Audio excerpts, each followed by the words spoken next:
इंसान खसारे में है। इस्लाह के मानी होती है मरम्मत करना, सुधारना। सबसे मुश्किल मशीन इंसान है। ये जिंदगी आखिरत के लिए एक इम्तिहान है। एक मुसलमान अच्छा मुसलमान हो ही नहीं सकता तब तक जब तक वो अच्छा इंसान है। जब अल्लाह साथ है तो किससे डरना? भगवान एक ही है, दूसरा नहीं है, नहीं है, नहीं है, जरा भी नहीं है। सबसे बेहतरीन प्लानर अल्लाह है। जब हक बातिल से टकराती है, बातिल का सर्वनाश हो जाता है।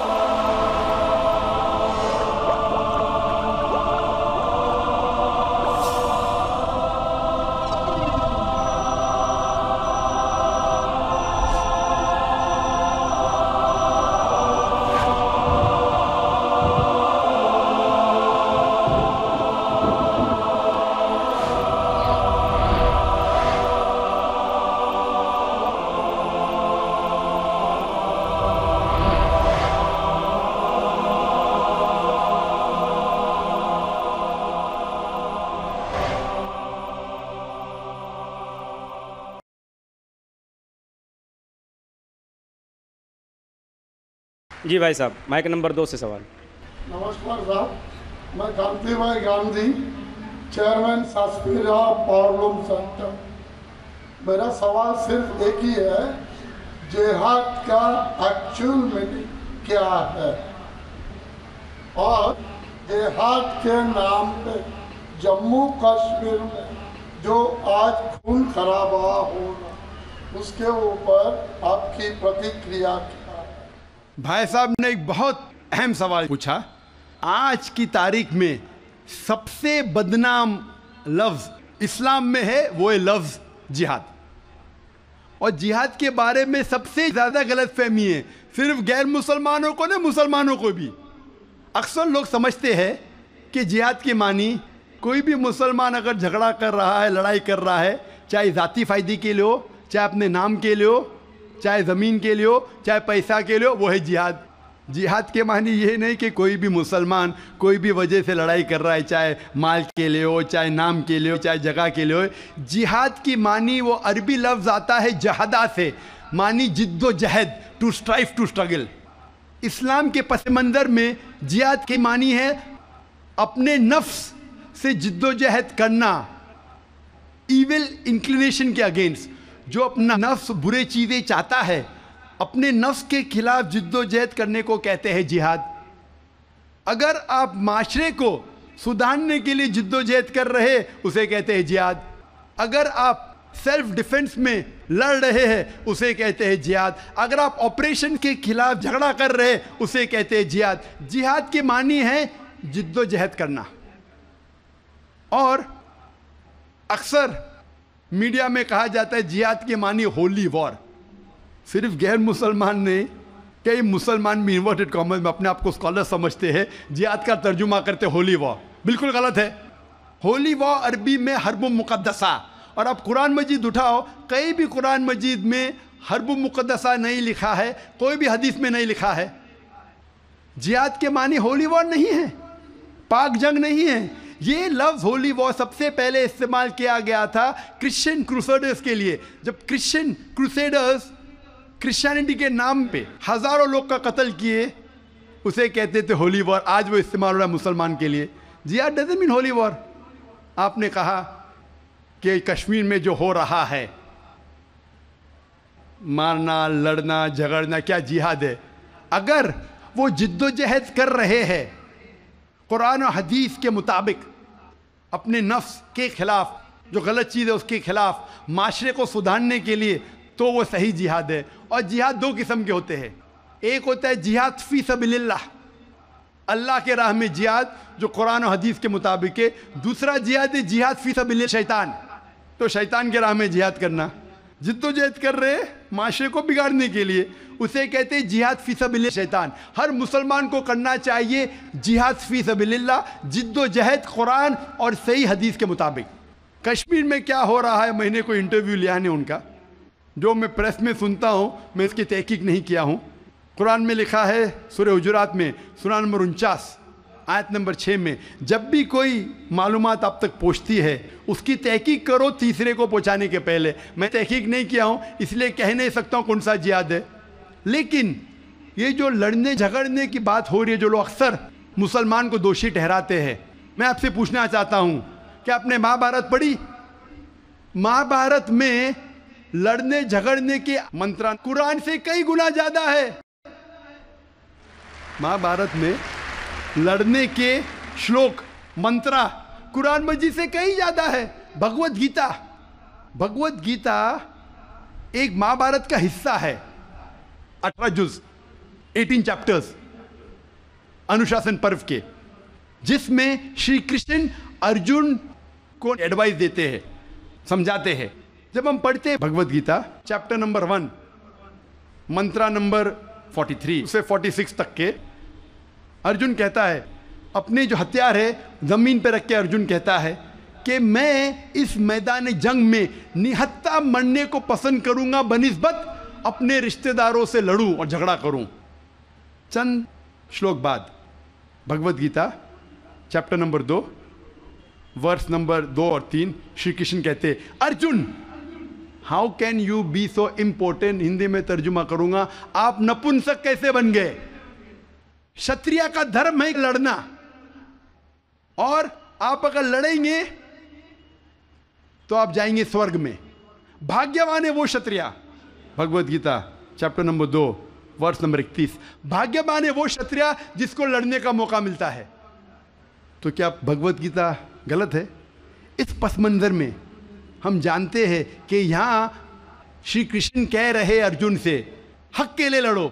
मैं अगर ये कहूँगा कि भगवत गीता कहता है, श्री कृष्ण कहते हैं कि अपने रिश्तेदारों का कत्ल करो, ये शैतानी हरकत है, पस मंजर के खिलाफ है। अगर मैं ऐसा कहूँगा कि श्री कृष्ण कह रहे अर्जुन से रिश्तेदारों का कत्ल करो, तो ये शैतानी हरकत है। मैं तालिब इल्म हूँ इस्लाम और दिगर मज़ाहिब का, मैं भगवत गीता पढ़ चुका हूँ। इसका पस मंजर ये है, श्री कृष्ण कह रहे कि हक के लिए, सच्चाई के लिए लड़ो, चाहे वो आपके रिश्तेदार हो। तो सही है, उसी का जिक्र कुरान में है।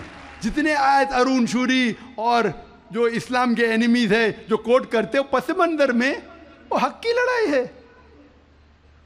जिस तरीके से भगवत गीता महाभारत में कई ज्यादा कुरान से ज्यादा लड़ने की आयत है, तो इसीलिए जब पस मंजर देखते पता चलता है उस किताब में क्या लिखा गया है। तो इस पस मंजर में मैं भगवत गीता के साथ हूं जब वो कहते लड़ने के लिए कि हक के लिए रिश्तेदार से भी लड़ो।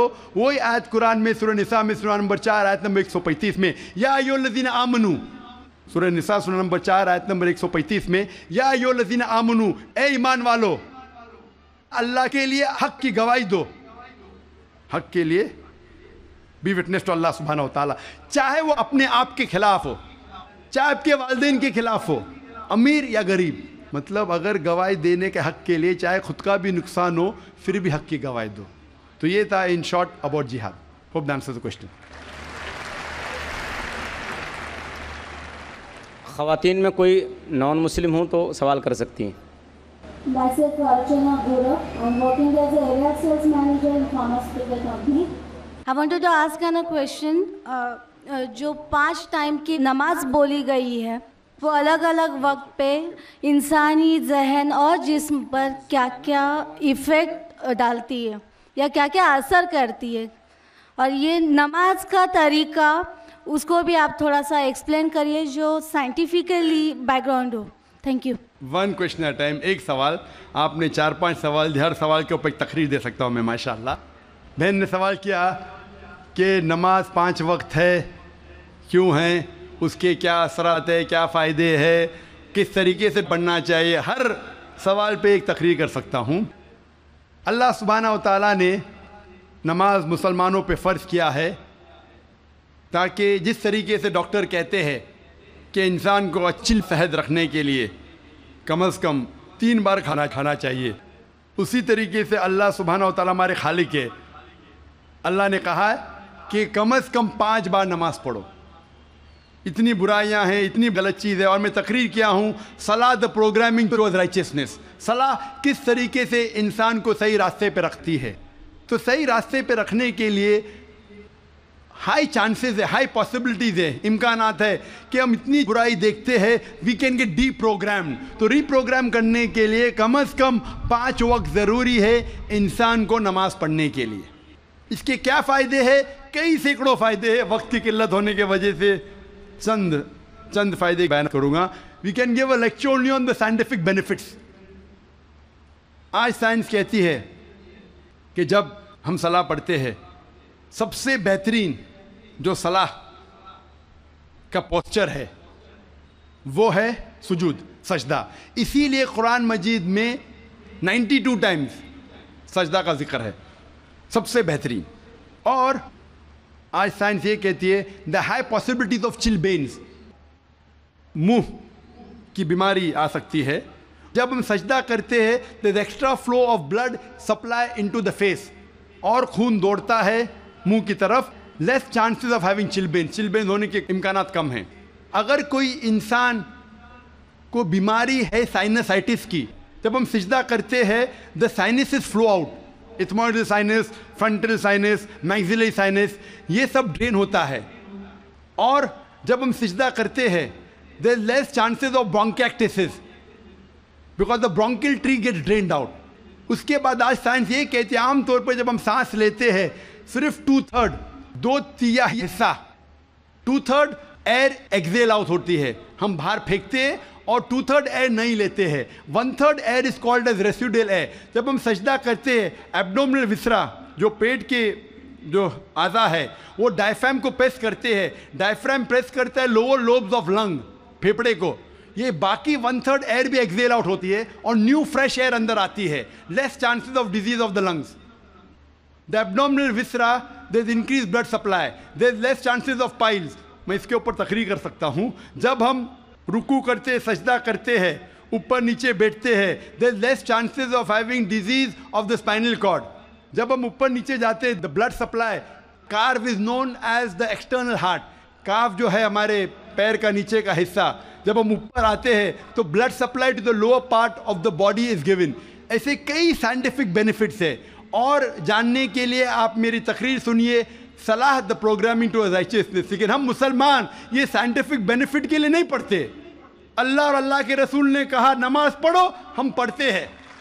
ये साइंटिफिक बेनिफिट साइड डिशेज है जो गैर मुसलमान को शायद मुतासिर करे। हमारी बिरयानी मेन कोर्स मील है अल्लाह को राज़ी करने के लिए, अल्लाह का शुक्र अदा करने के लिए, अल्लाह से हिदायत पाने के लिए।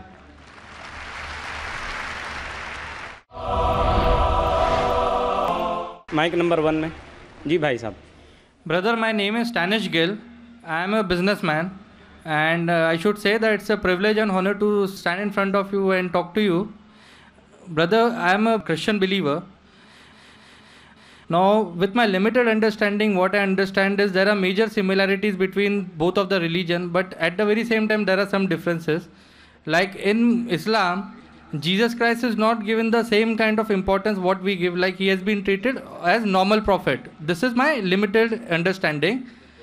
What I wanted to understand, the major difference is we give more importance to Jesus Christ after God. We believe in God, Father, Son and the Holy Spirit. Now we believe in Jesus, we give him more importance than other prophet, and we give importance to Holy Spirit. Now in Jesus Christ, we all know that Jesus Christ was born miraculously. And if I have to take what I have heard from you in your TV serial, like his entry and exit was miraculous. He did so many miracles when he was there, and he will be back in the judgment day. So why in Islam he has not been given the same importance and Holy Spirit is not given importance? भाई साहब का सवाल है कि इस्लाम और ईसाईयत में कई इख्तिलाफ है, लेकिन इख्तिलाफ भी है। एक इख्तिलाफ ये है कि हम ईसा अलैहिस्सलाम को और तरजीह देते हैं मुसलमान से ज़्यादा, और हम मानते हैं खुदा का बेटा है और खुदा भी है, मानते हैं ट्रिनिटी में, लेकिन मुसलमान उसे आम पैगंबर मानते हैं। और कुरान में जब कहा गया है कि उनने कई चमत्कार किए, कई मोजज़ा किए, मोजज़ा के ज़रिए पैदा हुए, मुर्दों में जान डाली, तो उन्हें आम पैगंबर क्यों मानते हैं? सवाल का जवाब देने के पहले मैं ये कहना चाहता हूँ कि इस्लाम एक वाहिद गैर ईसाई मज़हब है जिसके मानने वालों को फ़र्ज़ है कि ईसा अलैहिस्सलाम में मानो। अगर कोई मुसलमान ईसा अलैहिस्सलाम को नहीं मानता तो मुसलमान हो ही नहीं सकता। हर मुसलमान के लिए फ़र्ज़ है कि वो ईसा अलैहिस्सलाम में माने। हम ये मानते हैं कि वो अल्लाह सुब्हाना व तआला के भेजे हुए एक अजीम पैगंबर थे। आम पैगंबर ने, हदीस में जिक्र आता है कि 5 अजीम पैगंबर है, उनमें से एक है ईसा अलैहिस्सलाम। आम पैगंबर ने, ईसा अलैहिस्सलाम अल्लाह सुब्हाना व तआला के भेजे हुए एक अजीम पैगंबर थे। और हम मानते हैं कि ईसा अलैहिस्सलाम मसीहा थे, ट्रांसलेटेड क्राइस्ट। हम ये मानते हैं कि वो चमत्कार के ज़रिए, मोजज़ा के ज़रिए, विदाउट एनी मेल इंटरवेंशन पैदा हुए, बिना बाप के पैदा हुए। हम ये मानते हैं कि ईसा अलैहिस्सलाम ने मुर्दों में जान डाली अल्लाह की मदद से। हम ये मानते हैं कि ईसा अलैहिस्सलाम ने अंधों को रोशनी दी और जो लोग को कोढ़ था उन्हें सही किया अल्लाह की मदद से। मुस्लिम और ईसाई एक साथ जा रहे, भाई साहब ने सही कहा। जब एक साथ जा रहे हैं तो इख्तिलाफ क्यों? सबसे अहम इख्तिलाफ ये है कि कई ईसाई ये समझते हैं कि ईसा अलैहिस्सलाम खुदा है या खुदा का बेटा है, जो हम मुसलमान इसे हरगिज़ नहीं मानते। जब कहते हैं God, son of God, they believe in Trinity, खुदा को, खुदा का बेटा को, होली स्पिरिट को, लेकिन ये मानते हैं कि ईसा अलैहिस्सलाम खुदा है। ये एक अहम इख्तिलाफ है। छोटे इख्तिलाफ और है, सबसे अहम इख्तिलाफ है कि ईसा अलैहिस्सलाम खुदा का बेटा है। जब आप बाइबल पढ़ेंगे, मैं तालिब इल्म हूँ ज़िक्र मज़हब का, मैं बाइबल पढ़ चुका हूँ। बाइबल में एक भी वर्स नहीं है जिसमें साफ तौर पर बिना कोई शक, बिना कोई शुबा लिखा हुआ है जहाँ ईसा अलैहिस्सलाम खुद कहते हैं कि मैं खुदा हूँ या आप मेरी इबादत करो। अगर आप कोई भी बाइबल में से एक वर्स दिखा सके मुझे जहाँ ईसा अलैहिस्सलाम खुद कहते हैं कि मैं खुदा हूँ, बिना कोई शक के, बिना कोई शुबा के, और कहते हैं कि मेरी इबादत करो, मैं क्रिश्चियन बनने को तैयार हूँ आज ही। मैं बाकी मुसलमानों के तरफ से बात नहीं कर रहा हूँ, वो इस्लाम और दिगर मज़ाहिब के तालिब इल्म नहीं हैं। मैं अपने आप को, अपने सिर को कुर्बान करने को तैयार हूँ। अगर आप कोई भी बाइबल में से एक वर्स दिखाएं मुझे बिना शक के, बिना शुबा के, जहाँ ईसा अलैहिस्सलाम खुद कहते हैं कि मैं खुदा हूँ या मेरी इबादत करो, मैं ईसाई बनने को तैयार हूँ। जब आप बाइबल का मुताला करते में पता चलता है कि ईसा अलैहिस्सलाम खुद कह रहे हैं गॉस्पेल ऑफ जॉन में चैप्टर नंबर 14 वर्स नंबर 28 में, ईसा अलैहिस्सलाम खुद कहते हैं मैं father is greater than I, मेरे वालिद, मेरे खुदा मेरे से ज़्यादा अजीम है। Gospel of John chapter number 10 verse number 29, my father is greater than all, खुदा सबसे ज़्यादा अजीम है। Gospel of Matthew chapter number 12 chapter number 12 verse number 28, I cast out devils with the spirit of God, मैं शैतानों को भगाता हूँ अल्लाह की मदद से। Gospel of Luke chapter number 11 verse number 20, I cast out devils with the finger of God, मैं अल्लाह की मदद से शैतानों को भगाता हूँ। Gospel of John chapter number 5 verse number 30, I can of my own self do nothing, as I hear I जज and my judgement is just, for I seek not my will but the will of my father. I can of my own self do nothing, मैं अपने आप कुछ नहीं कर सकता हूँ। As I hear I जज, जिस तरीके से मैं सुनता हूँ उस तरीके से फैसला करता हूँ। एज आई हियर आई जज and my judgement is just, for I seek not my will but the will of my father, क्योंकि मैं अपने आप से कुछ नहीं कहता हूँ, जो खुदा चाहते हैं वही करता हूँ। अगर कोई भी इंसान ये कहता है कि जो खुदा चाहते मैं करता हूँ, उसे अरबी में कहते हैं मुस्लिम। ईसा अलैहिस्सलाम मुस्लिम थे, उन्होंने कहीं भी नहीं कहा कि वो ईसाई थे। अब पूरे बाइबल में वर्ड क्रिश्चियनिटी बाइबल में है ही नहीं। पूरे बाइबल की आप छान करो, word Christianity is not there in the Bible.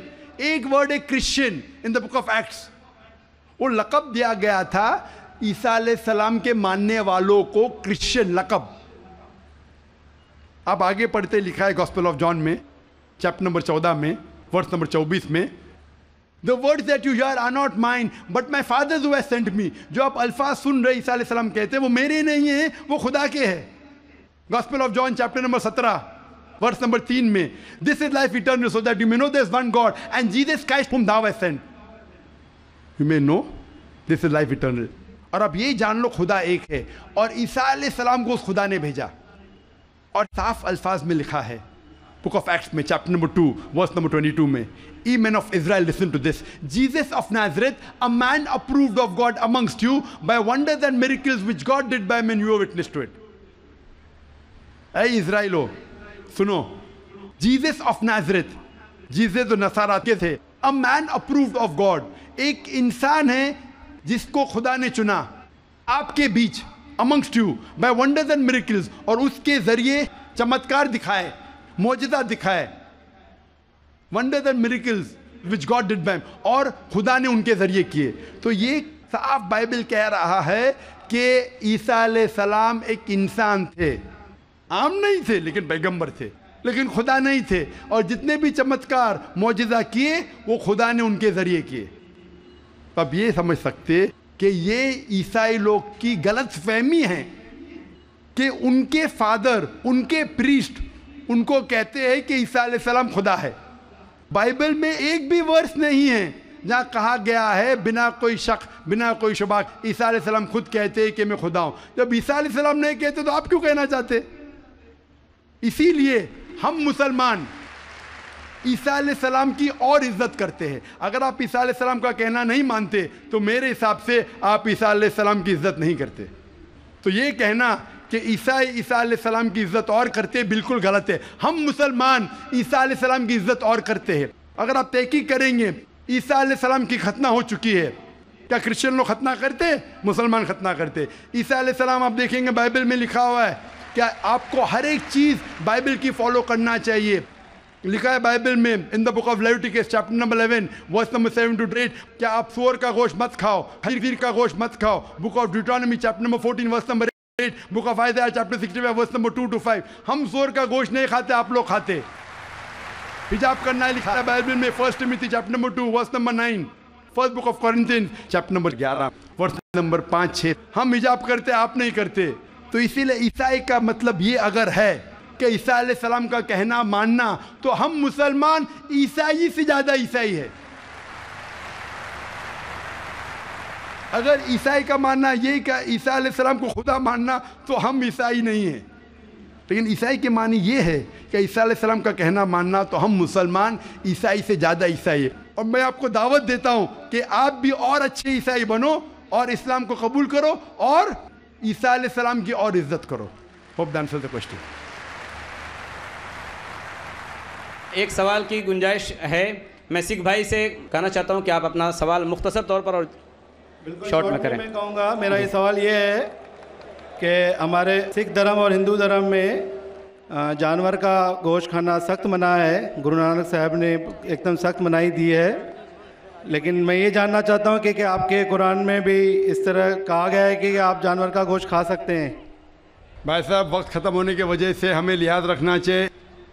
जो ये रूल है देश का, कुरान मजीद में कई आयतें, सूरह नहल सूरह नंबर 16 में, सूरह माइदा सूरह नंबर 5 आयत नंबर 1 में, जहाँ लिखा गया है कि वो जानवर जो हलाल है, जो चौपाइये है, मिसाल के तौर पे भेड़, बकरी, गाय, इसका गोश्त खा सकते हैं। जो ममानियत है वो सूअर का गोश्त। उसके अलावा जो भी हर्बिवरस एनिमल है, जो घास फूस खाते हैं, वो जानवर को अगर बराबर से ज़बह किया गया है उसको आप खा सकते। और मालूमात के लिए आप मेरा डिबेट देखिए, is non veg food permitted और prohibited for the human being. व आखिर दावाना अल्हम्दुलिल्लाहि रब्बिल आलमीन। एक ज़रूरी ऐलान, आपने अल्हम्दुलिल्लाह सब्र का दामन थामे रखा और साथ दिया इस प्रोग्राम को कामयाब बनाने में। अब आखिरी वक्त है अभी जाने का, सब लोगों के निकलने का। एग्ज़िट एक ही है, इसलिए इंतहाई इत्मीनान के साथ, मुसलमान वो है जिसकी ज़बान और हाथ की तकलीफ़ से दूसरा मुसलमान बचा रहे, इसलिए इत्मीनान के साथ, आहिस्तगी के साथ तशरीफ़ लेकर जाएँ। जज़ाकल्लाह।